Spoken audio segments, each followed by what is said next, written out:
Nobody notices a dues increase the day it happens. You notice it 2 years later, when you finally sit down and add up what you're actually paying now versus what you signed up for. For a lot of homeowners, that number is 40% higher, sometimes more. And the assumption is always the same. The board can raise dues whenever it wants, by whatever amount it wants, and there's nothing you can do about it. In most states, that's basically true, but not in every state. And the exception is stranger than you'd think. If you've ever opened a dues statement and thought, wait, when did this happen? This is the video for you. Subscribe to Community Living for practical HOA education. No drama.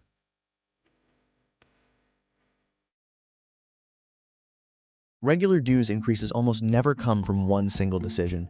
They come from reserve funding catching up after years of being underfunded, rising insurance premiums, deferred maintenance finally coming due, inflation on landscaping, contracts, and utilities. None of that is dramatic. It's just math the board is doing every budget season. And in most states, the board doesn't need your permission to do that math and raise your dues accordingly.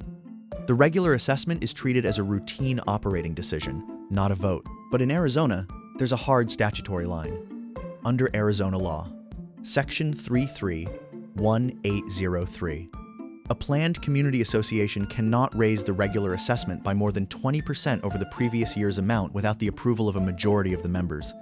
Not the board, the members. That means if your Arizona HOA wants to raise your regular dues more than 20% in a single year, it's not just a budget line item anymore, it's a vote.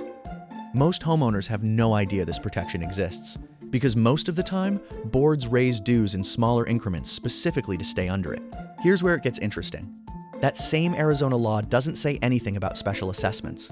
The one-time charges for a new roof, a repaved parking lot, a lawsuit settlement. Whether a special assessment needs a vote in Arizona depends entirely on your community's own governing documents, not state law. Which means, in Arizona, your regular dues are more protected by statute than a surprise special assessment is. We covered exactly that gap in Can Your HOA Charge You $15,000 Without a Vote? This is the flip side of that same loophole. Arizona isn't the only state with a rule like this, and it's not the strictest one either.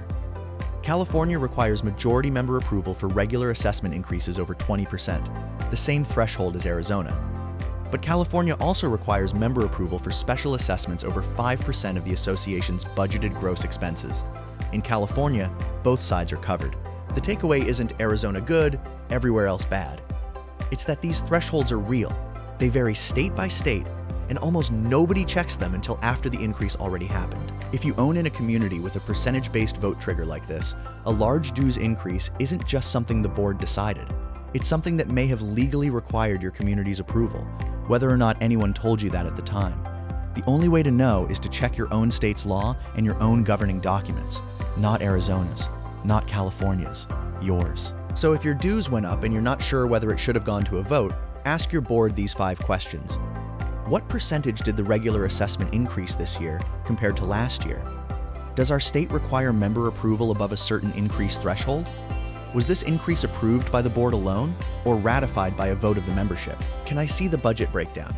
How much of the increase is reserves, insurance, or operating costs? And if I think this increase should have required a vote, who can actually confirm that? The management company, the board, or an attorney? Those 5 questions alone will tell you more than most homeowners ever ask. Your dues didn't go up because the board doesn't like you. They went up because someone has to pay for the community you live in. But in some states, exactly how much they can raise it without asking you first has a real legal limit. Most homeowners never check it. Now you know to. Subscribe to Community Living for practical HOA education. No drama. And if you want to see the flip side of this exact loophole, check out Can Your HOA Charge You $15,000 Without a Vote? Thanks for watching. We'll see you in the next one.